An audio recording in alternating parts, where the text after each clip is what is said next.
I'm Captain Eddie Castle, and welcome to WorldwideWoodTurners.com, your internet wood turning club. You know the one? Yeah. All right. Well, we introduced this program September 28th and put it out there. That's just about 10 days ago, really. And I thought, wow, we're going to really get into the fall, and things are going to cruise along, and everything goes smooth. Guess what? There was a rut in the road I didn't see. We got past that. And fall, it ain't here yet. Here it is, the 7th of October. Yeah, yesterday was my birthday. Thank you for the greetings. And it's 94 degrees outside. We're in South Louisiana. That ain't supposed to happen. So, what I'm doing right now is doing the recap, or part of the recap, for the program we put out on September 28th. Now, the way this works, I'm going to just bore you for a minute, is you watch one of our programs, our program, because it's got everybody in the entire world that wood turns included in this program. Everybody. Right? And we get input from everybody else. Not that? Okay. And we're here to share ideas. Now, you see this big sign behind me that says, well, and the one over here, and the they're no advertisements. We're not married to anybody.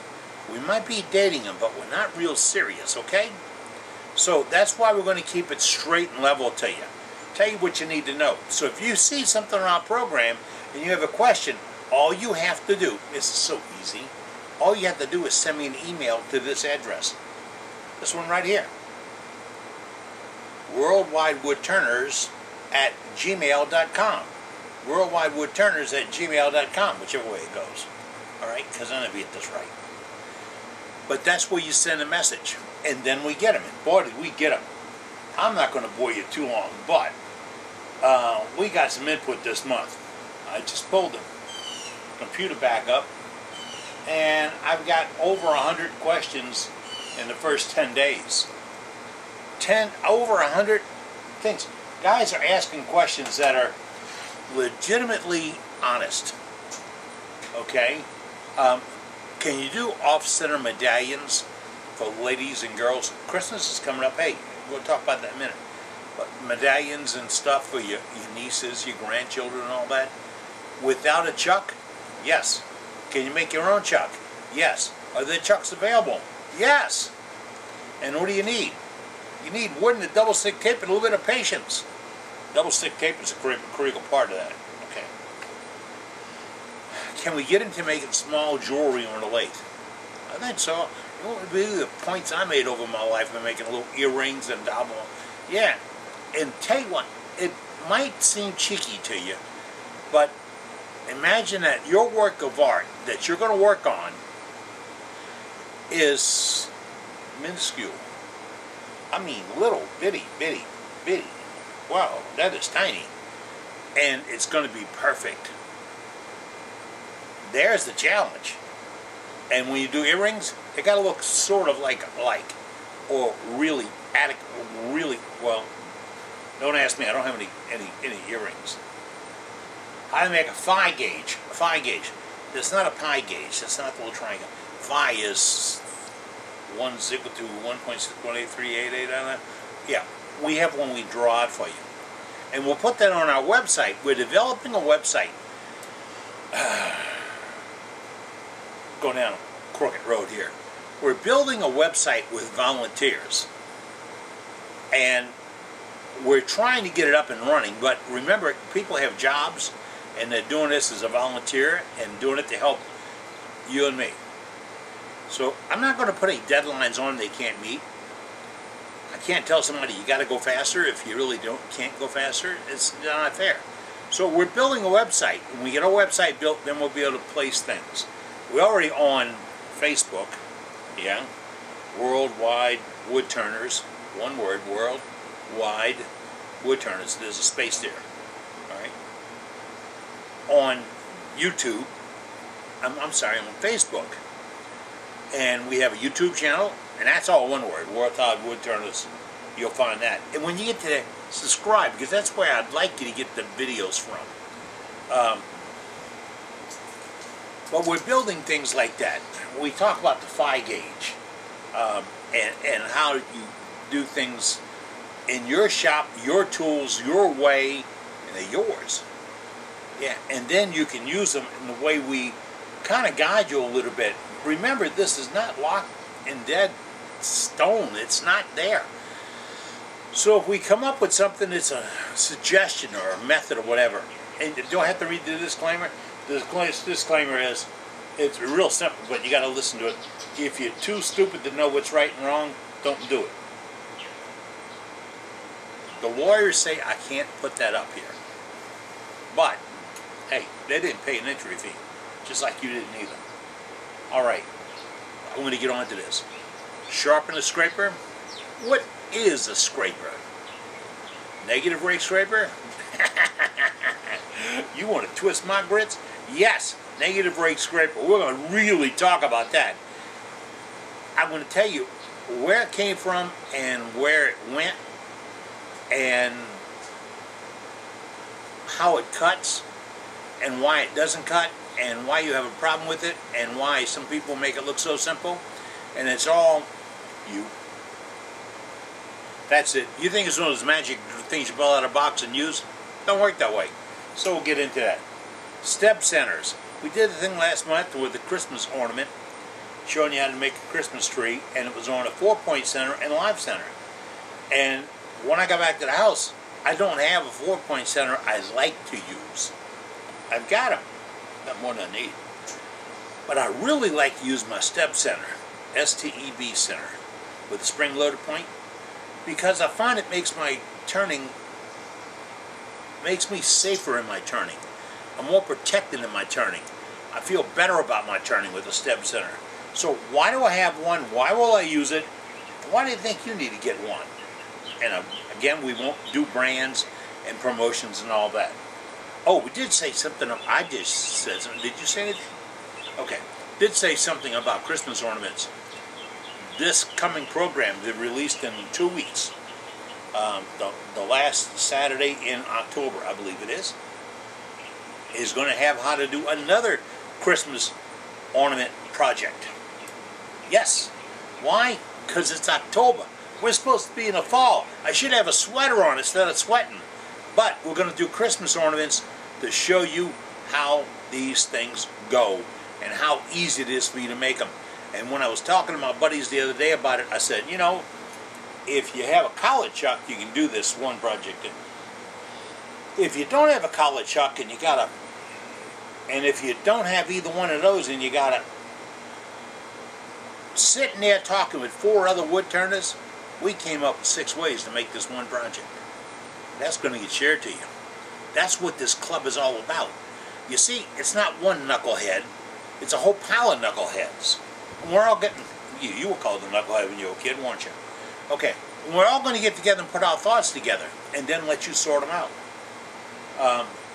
The other day, I got to work on this. I have a video on this on my Making Shaving site. How to sharpen a skew. And I got to start this off right away. Skews, gouges, plows, planers, scrapers, all these tools come from a manufacturer. And I'm not going to pick on anybody.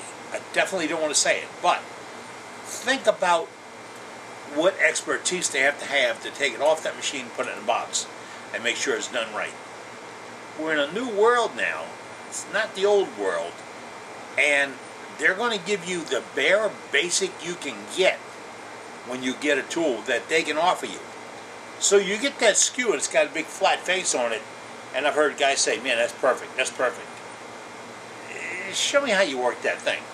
How do you ride your bevel when it's half a mile away from the tip? Alright, we're going to talk about that and how to use it, how to finesse it in. There's a whole lot of this in this business, in this hobby, this sport, this activity, this obsession that we all have to agree on, and it's all right here. It's how you do this. We're going to do a what if program. We're going to have that in every show. What if? Then I'm going to have 5 questions for you. You think about those questions before you do it. Finishes. Man, you want to open a can of worms. Open a can of worms to label finishes. because then you're going to be there forever. I mean, finishes. What I want to take, and I got it all worked out, okay? It's all right here. I want to take a nice plank of hardwood. Not real hard, not dense, not exotic, it's just hardwood. And I want to put 5 stages of finish on it to show you what happens when I go dark and dirty. I go slow and sweet.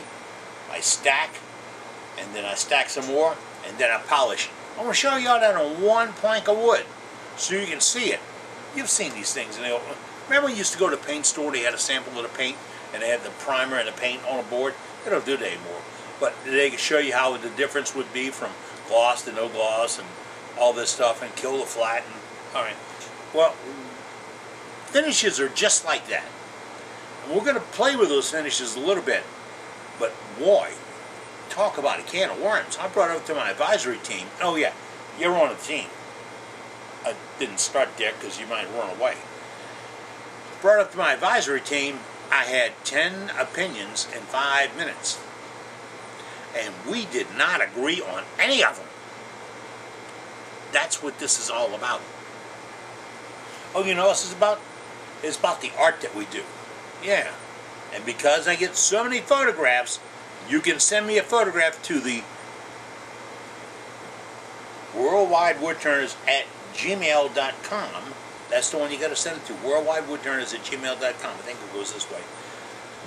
You send me a photograph of your work. Tell me, number one, tell me who you are. Because I can put up there that says bald fat guy. I can't use that for a description. It could be me. Tell me what kind of wood it is. What do you have on it for a finish? Tell me a story about your wood turning. Put it in a little piece. And we'll put them in a program and show you the pictures. In fact, I have so many. I'm going to take a break right now and show you some of the photographs we got in the last 10 days. And there's more coming. Isn't there? Don't you have one coming to me? All right. Watch. We're going to kick this off with a piece by Brian Randolph. He sent me a couple of pieces this week. This has got great color, great texture, and I do like the style. Really nice, Brian. Then Carolyn Street did this acorn box, and I swear that thing looks just like an acorn. Great color. The texture worked out really good for her, and the grain pops. Jeff Robinson did this. Take a look at this. It is a hollowing rig. Now, Jeff built this in his shop, and he got a great idea from looking at this that he couldn't afford to put in the shop. Nice move. Then Kenneth Kozlowski did this piece, a little bit of wood and a little bit of epoxy, and it came out pretty nice. I like the green color. Mike Mathern did this. He calls it a lowly 2x4. Looks like he glued up some pieces and made it into art. Robert Clark did this. I do like the piece with a little hole in the back. That gives it some character. That's what people looking for when they pick up your work and look at it. And then my buddy Ronnie said, beer's on me. Oh, wait, which one is the beer and which one's the turning? You see, he's got it right. That was a pretty work, wasn't it? Yeah. Boy, you folks are masters. That's why we're doing this. If you can't belong to a local club, you don't want to belong to a local club. You can't pay dues, you don't want to pay dues. You don't want to buy a magazine? I don't like magazines. Well, sort of. But if you want to do that, worldwidewoodturners.com is for you. Worldwide Woodturners, yeah. And we're putting all this stuff together. So if you've got a photograph of some of your work, send it to me. Email address. No other way possible. If it don't come to this, it don't come to this. That's how it is. All right, I'm looking back at the list here because I'm going over these things we're supposed to be working on, and I'm working on some of this stuff. A guy says, a lace size, does it really matter? Ask any 18-year-old boy if size matters. Go ahead, ask him. I'll wait. You're probably going to come back with about 10 opinions. And there are 10 opinions, or more.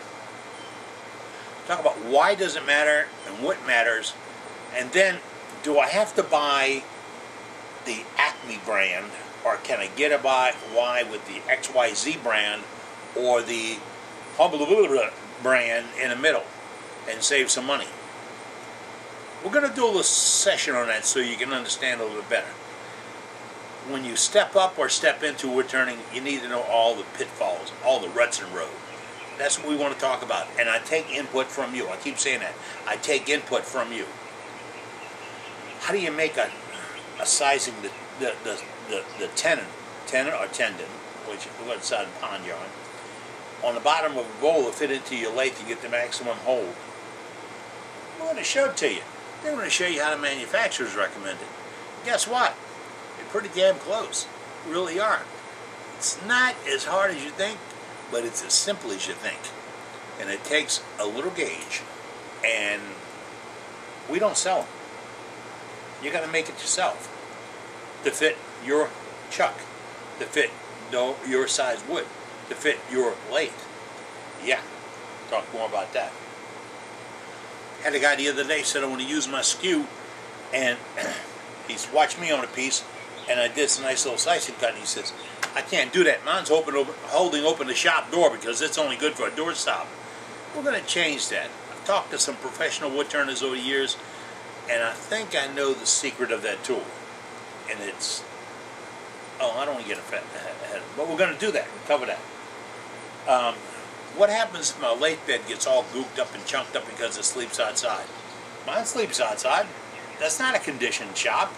I got a little blower fan and an air conditioner in it. That ain't a conditioned shop. And this is South Louisiana. I can cut your chunk out the air and mail it to you if I want to. We get humidity. But I'm using a new product in the last year or so on treating the lathe bed, and I really like it, because if you get it too slick, well, I'm ratting out, putting all this out too early. If you get it too slick, the tailstock will move or won't lock down. If you don't get it slick enough, you can't move the thing. So there's a kind of it's a product, and it ain't spray grease. Okay. Lathe speed.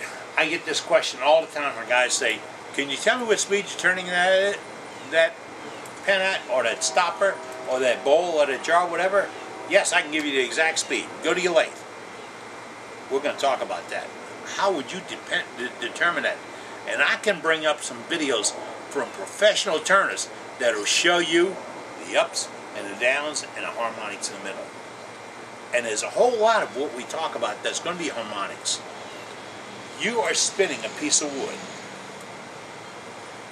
or plastic, or whatever you're spinning. It's an object, material.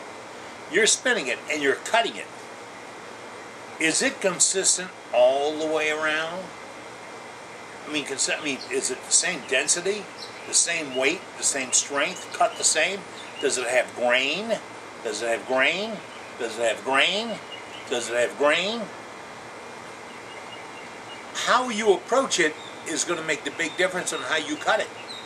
And when you're doing that, if you just go in and see chips come flying over the shoulder, and I've seen enough of those videos, I don't like them. Because I realize that's showboating. And no real turner worries about where his chips go. I don't have to hit the bucket, I got a broom. I don't use it, but I have one. I know it's around here somewhere. But we're going to show you how, when you approach it and how you do it, where you make the harmonics. Because see, this is evolving. It's changing. It's ever changing. It won't stop changing. You don't want it to stop changing. You live for this. But you need to live with it. So if we can adjust those harmonics to get them minimized, what we do to the work will come out better, smoother, easier to work, and less sanding. For you guys that start sanding with a brick, you can get rid of your bricks. Got one here. I sand to 20. Wait, I gotta read you this one. I sand to 20,000 grit when I do ink pens. Is that a good move?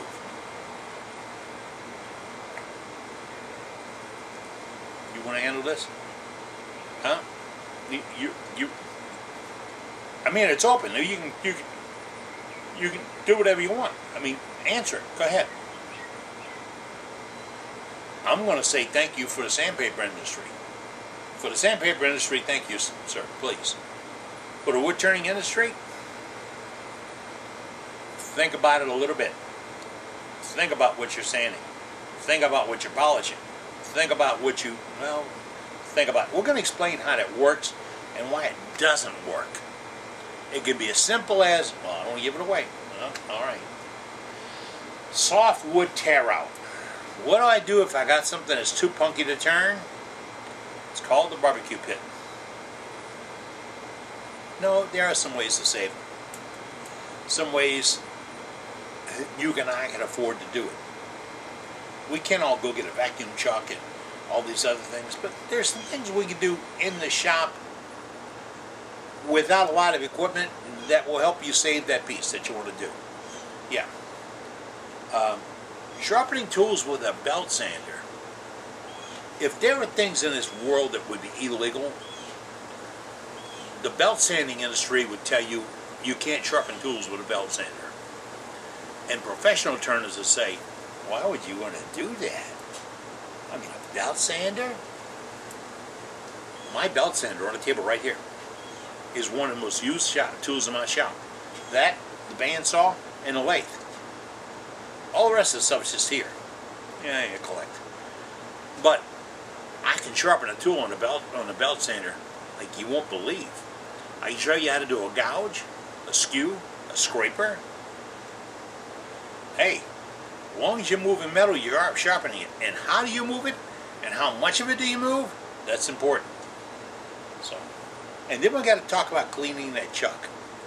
I get so many calls. A good friend of mine today told me about a little Christmas ornament that he's doing. I'm getting ideas on Christmas ornaments. Can I solicit from you? I'm going to go back to this, okay? That was number 45. I want to make more Christmas ornaments. And I want to be simple enough, but articulate enough, but complex enough, beautiful enough, and artwork enough to where it will show you, your quality of work, what you do, and where your heart is. Christmas ornaments. Not the glassy things that hang on a bulb. I still got those on my feet from when I was a kid. Alright. But other Christmas ornaments that you can do simple on the lathe. And we can't wait too late. We're running out of year. So if you want to start making Christmas ornaments in December, it's alright with me. I'd rather give them away in December. That's better for me. Now, we talked about getting things done for the shop and all, and briefly cleaning a chuck. My buddy called me the other day about the chuck. That's where I was at, right? Yeah, I'm back to this. He said, I want to buy a new chuck. What do I want to get? That's like asking a guy what kind of woman he loves. Go ahead and nail it down a couple of sentences. Nail it down to a paragraph. A book. A set of encyclopedias. You see, once you open this door, you got to look at all the variables. So what I would like to have, I've got most of what I want to have in that. And what I'd like to have is when it works right. So I'm going to show you how to maintain it and make it work right. But I'm also going to show you the pitfalls of buying that cheap one. Because if you can't maintain it, then it won't work right. It's like a never-ending circle. Oh, talk about circles. It's time we circle back and take a look at a few more photographs. And again, the photographs come from you, our wood turners. And if you want to get yours in the show, it's going to be in the recap and in the main show. You got to send it to worldwidewoodturners@gmail.com. How about that? I didn't read the crib notes. She's over there holding the crib notes. I don't want to tell her she's holding them upside down, but while we cover this, watch these photos. Let's crank it off with a nice piece here about Robert McCumber. I like it. It looks like antler with some wood added to it. It's got great detail to it. Richard's got this. Richard did this football. Now, this is just the beginning of the football. He's turned it and he's did a little art. Then he did a little more art on the football to make it a little more attractive. And then finally, he tuned it all in, added some color, and look at that. You don't go kicking on this thing now. It's real wood. But Richard Maxfield did that. Really nice. He also did these ornaments, just to let you know he has some idea of sizing and stuff, and those are nice. Light bulb and a Christmas tree. Larry Warren turned out this segmented piece. There's more not there than is there. I believe that's how you can describe that. Very nice, Larry. Mike Huggins is back, and he's got a really nice set of duck calls here. They're nice. Got a lot of color. Really pops on it. Mike Betherne, he closed up that box to show it to us. That's his lowly 2x4 closed up. And then I got to go to my sketch artist, James Brandt, who created this piece.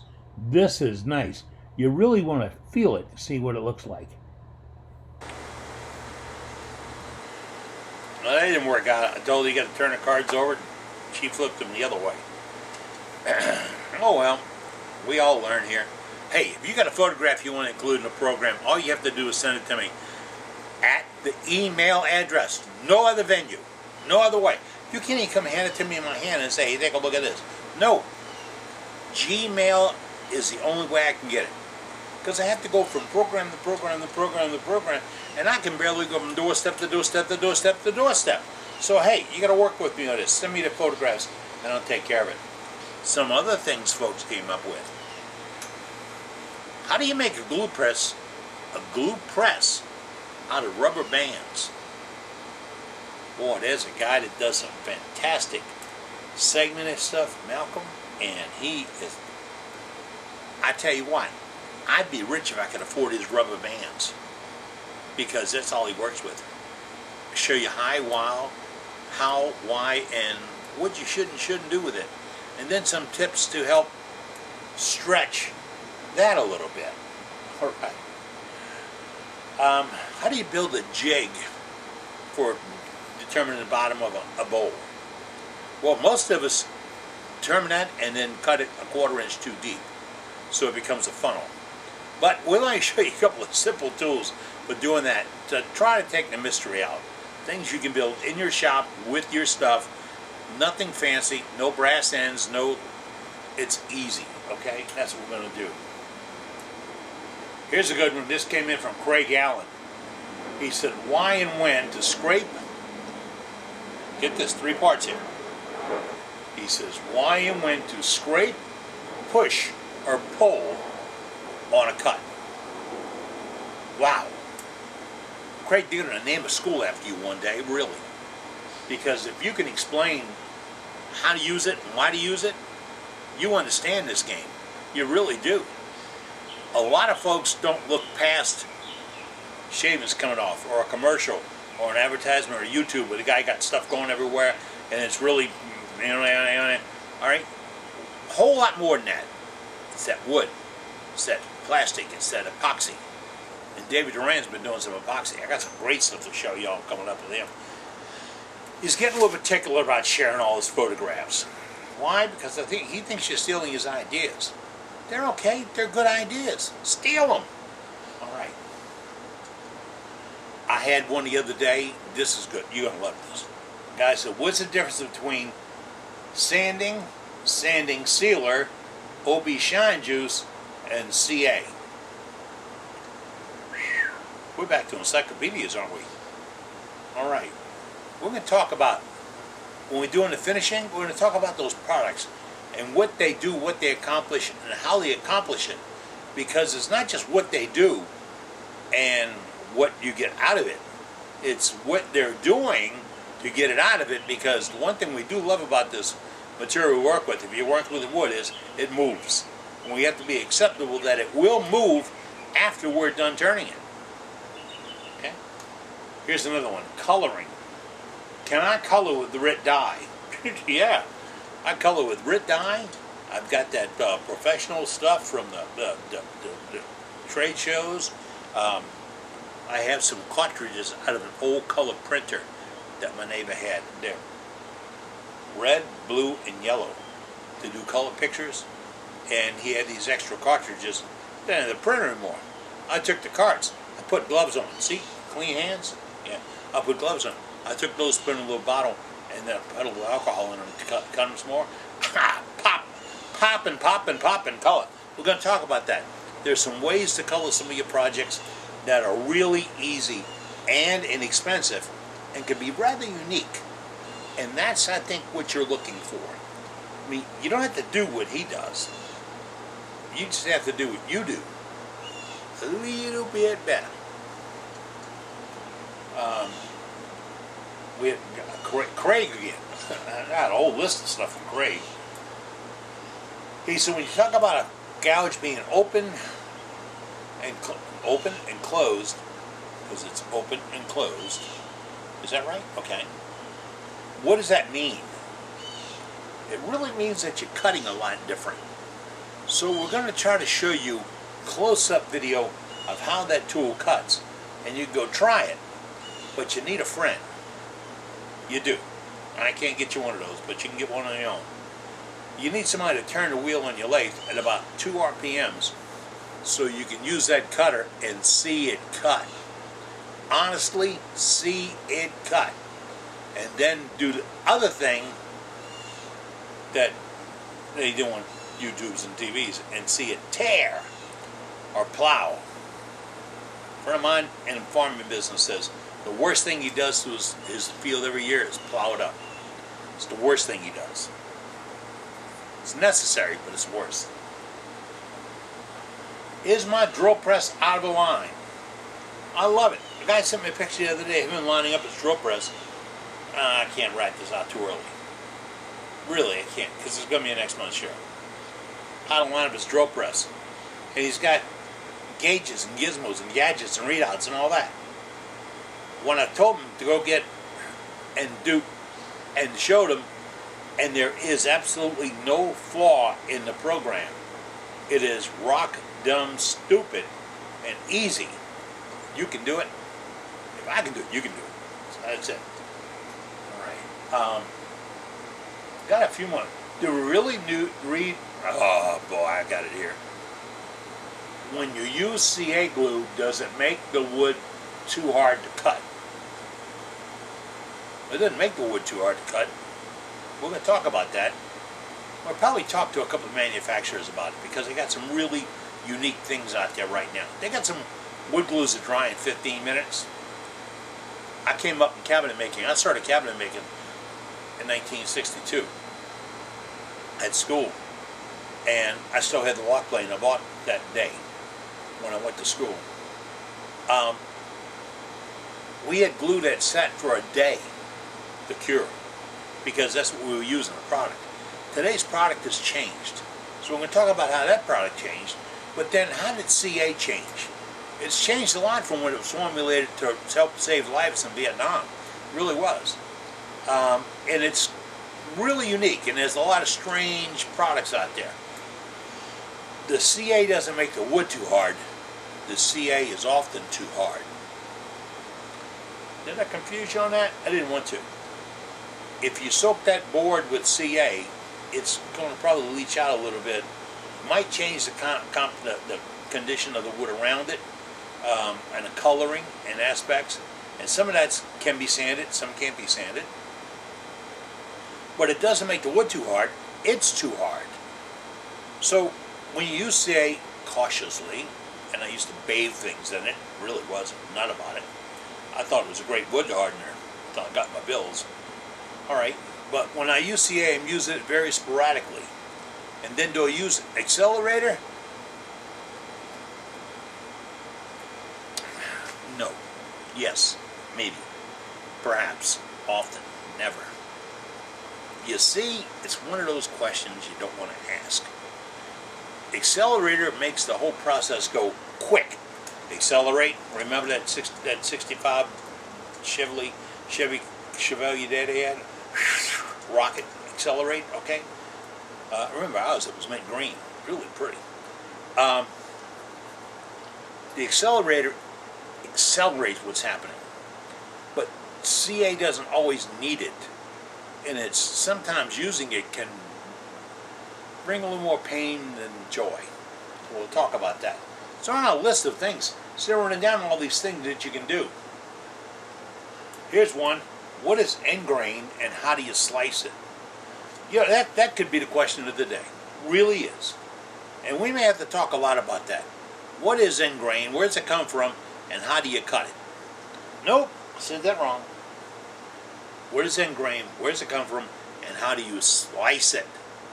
That's the key part. The the slicing part. You see, if you just cut it, it's end grain. If you don't cut it really sharp, nice, it can pull more end grain. It's a never-ending Pandora's box. But if we slice it, and I think this is going to flip over to when I'm talking about negative rake scrapers and carbide tools and things like that. Yes, my history is I sell a lot of carbide cutters. No sales here. And I sell a lot of other things. And I talk to you guys all the time about this. And I think you need to understand what the tool is and how it does it. And that's where Worldwide Wood Turners is trying to go. To show you what the tool is and how it does that. Here's a good one. A guy said, I see these guys in Russia. I've seen them too. Really cool turners on YouTube. And they're using, where is it? A jam chuck to put a board in to turn a finished project. How can I do that? Move to Russia. Oh, if you live there, it's okay. No, a jam chuck is a good chuck. And that may be a Christmas ornament hold. Yeah, I think I got something in store for that. We can hold it and turn out a Christmas ornament. Hey, speaking of Christmas ornaments, one of my friends did this little thing using Cocobolo and a urchin. Take a look. Got some more photographs here for you. I want to start with a piece about my buddy Bill Tubes. Bill's out of Plaquemine, Louisiana. He is kicking cancer's ass, and this is what he does in the meantime. Beautiful work, Bill. Then Brian Randolph is back. He had another piece with us. Nice. I don't get his size on this, but it's really pretty. Larry Moldlin has got this piece. It's got some good character to it. The wood speaks for itself in this one. And then I go back to Richard Maxfield. He did some ornaments a little while ago to show you. These are some table stands or some table decorations that he did for the holidays. They're coming up. Get ready. That's some fine looking work, isn't it? It's your work. Remember, you want your photograph to be used on worldwidewoodturners.com and on our programs and such. All you have to do is send it to me at our Gmail address, no other way, and I'll add it to the program. It might show more than one time. Depends on if I'm playing favorites or not. Okay, another thing, we don't have good titles and names on stuff. I have an advisory board, advisory team, they're not a board, they're an advisory team, about 6 wood turners from across the world, pardon me, who have said they'll dedicate some time in helping develop this project. And it's an internet-based wood turning club with absolutely no way to make a buck on it. You find a way that you think I can make a buck or somebody else make a buck on it, let me know. It'll be eliminated. But Worldwide Wood Turners is a group of people getting together. I need your help. What do we call the programs? I'm doing a newsletter I'll send out next week probably. And I had some suggestions. I wish I could go to that page and look at it. One guy said the rough end, that would be the monthly show, would be the rough end. The second sanding would be when we come back to do the recap. Final touches would be a little bit of closure on the end of the program. You see where I'm going? Everybody's got them. Today's show's got them. 60 Minutes has got them. GMA's got them. You title out your programs and your stuff like Turning Tips. Hey, got a little tool tip for you today. I want to turn some Christmas ornaments, and I'm going to use my skew to knock down these ornaments and get them shaped up. What do I have to do to my skew to get it in there? This is what I'm using for a skew. It's made by D-Way Tools, but it could be made by half a dozen other companies. It's slightly rounded bottom, no hard corners to dig into my tool rest. I have a flat top if I need it for doing fine work, and it's sharpened at a 25-degree angle. That's a total of 25 degrees. Now, alright, you're going to ask me how to set the grinder up? I can't tell you that because I didn't use a grinder. I did it on my 3x24 belt sander. 3x21 belt sander, pardon me. And I shaped it up with that. Then I came back, when I got it to the 25 degrees, and I got this little thing from Nova that's got some degrees marks on it. a little notches. And I went to the third one out, and it says 25 degrees, and whoop-de-wah, I'm at 25 degrees. I'm closer to 25 to 30, but 30 fits even better. Wow, that's crazy. But I got to that degree because I learned how to master my skew from Eli Avocera. He's really, really good at it, and he can teach about it. We're trying to get Ellie to do some pieces for us. But once I have it ground, 25 degrees, that's it. Now, I got to go to the master of skews, which is Alan Lacer, I believe it is. This can be up to 40 degrees for hardwood, and down to 25 degrees for softwood. Go in between and in the 30 range, and you can pretty much cover both bases. What's the difference? The wider, the 40 degree, will take a harder cut. It won't dull as quick, they say. The 25 degrees is supposed to be a little bit fine and harder to work. I like mine about the way I have it. Once I get it done that way, if I want to sharpen it, this is a sharpener. Right here in front of me, you're seeing it. In front of God and everybody, I'm taking my diamond stone and just touching up that edge. I didn't go to the bench where and put a table and all that stuff. I have no control over that. Up here, I can look right down on it, and I can see it. And if I need help, I'll color that tip, that edge with my marks a lot. I like doing that. And then I can see right where my stone's rubbing at, so if I'm not wasting my time. But I'm going to put a nice little buff on that edge. I'm going to come back with a really good, sharp edge. Then I'll go to cutting on it. If I think it dulled down a little bit, 10, 20 passes, and it's getting a little slower moving, the only thing that changed was the sharpness. I could go back to the grinder and throw steel on the floor that I got to pay for later. I go back to the sander and sand it on the floor that I got to pay for later. Or I could just get my diamond stone out and lap it a little bit. You see, tool tips, they always help a little bitty bit. If you got one, send it on to us, because that's what we're putting together. Tool tips, ideas, tricks, all that stuff here on worldwidewoodturners.com. I wonder if I could shave this. Well, I'd have to grow a beard first. Okay.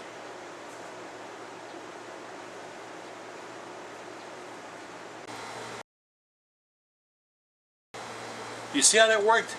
Right in the middle, we could throw a turning tip in to help you get along with something. Simple tip. It's easy to do, but I want that input from you. I also like to get more of what you feel we can go, or where we can go, or how we can do it. And I am soliciting the top professionals in the industry. And I said the top professionals. I'm not talking about the guys that just need to make a buck. I'm talking to the people that got their heart and soul in this thing. I'm talking to people that live and die by it, because it's where they went and where they want to be. So we're going to talk to those folks about producing shows for us that you can see. But, hey, remember, this is all about you. It really is. If you have a show that you'd like to produce for us, remember our rule. It's non-commercial. You can't stand there with an XYZ or TB1 and tell me everything in the world's going to be fixed if you buy one of these, because I ain't got one and I don't want one. But I want to see what you're going to do with it. So, stay non-commercial. Send me a bit. We'll see if we can use it. We'll insert it in the show, give you credit for it. Hell, we'll make you a star. But that's what we're here for. Because it's not about who's got the biggest wallet for funding. It's about who's got the biggest heart for sharing. Pretty simple. Might be hokey, but it's simple. Right?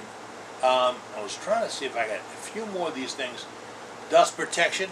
A lot of changes in the world lately. A lot of changes. And I'm sitting here outside the shop with a little bit of mildew out here today, and my nose is driving me crazy. I'll get my spray it up and get it out of there. But there's some changes in dust protection that are comfortable and nice. Sometimes pricey, but comfortable and nice. Beats the hell out of breathing through a sock. And I'm looking through the list here. There's over 100 items on this thing. And that's just the first 10 days. And I'm going to go right back to it. It's like an echo.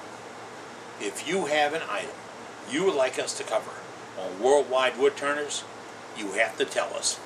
Doom. How is that? Sound effects? Doom. All you have to do is send me what you'd like to see. Doom. If you have a better way of doing it, I'd like to know about it. Doom. If you think what we did is wrong and stupid, I really want you to tell me about it. I'm not afraid of being called stupid. I'm afraid of being stupid. So send it to me. Let's share it. And this will keep going. It will. And remember, there's no entry fee. There's no registration fee. There's no magazine fee. There's no club fee. Damn, this thing's looking terrible by the moment. No, this is all about us. And we're sharing ideas. We're sharing wood turning. That's what it's all about. And I don't care how hokey you think it is. It's the way 99% of us want it to be. We just didn't have the marketing budget that those other guys had. And we couldn't tie it to what the other guys had. And we didn't make it seem like what the other guys had. It's just between you, right there, you and me. Two wood turners getting together to share ideas. It's all right here. I'm Captain Eddie Castellan. Thank you for joining me. We have more coverage. We'll do more wrap-up, more tips and hints. I got to find answers to all these things. There's over 100 of them right here on worldwidewoodturners.com. Oh, wait, before you go away. You see the artwork we have? Yeah, the artwork done by volunteer. The artwork was done by volunteer. The presentation done by another volunteer. The website, another volunteer. The guy that distributes our ink pens and stuff we collect, another volunteer. You see, they're all doing what I'm doing. Sharing what happens in wood turning. Thank you. Get out in the shop as soon as you can. This is really bad. Get out in the shop and go. Go. It's going to be fall. I tell you, there's a weather change. Oh, the sun just went down. One or two, but we're going to keep rocking and rolling. I'm Captain Eddie. You take care.